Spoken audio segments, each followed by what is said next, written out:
رات کی قسم جب وہ چھا جائے اور دن کی قسم جب وہ روشن ہو جائے، اور اس ذات کی قسم جس نے نر اور مادہ پیدا کیے کہ تم لوگوں کی کوشش طرح طرح کی ہے۔ سو جس نے اللہ کے رستے میں مال دیا اور پرہیزگاری کی اور بہترین بات یعنی کلمہ توحید کو سچ جانا،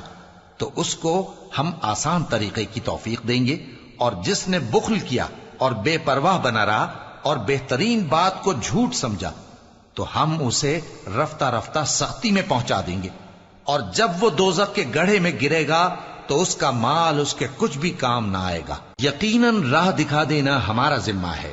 اور بے شک آخرت اور دنیا ہماری ہی ملکیت ہیں۔ سو میں نے تم کو بھڑکتی آگ سے خبردار کر دیا ہے، اس میں وہی داخل ہوگا جو بڑا بدبخت ہے، جس نے جھٹلایا اور منہ پھیرا، اور جو بڑا پرہیزگار ہے وہ اس سے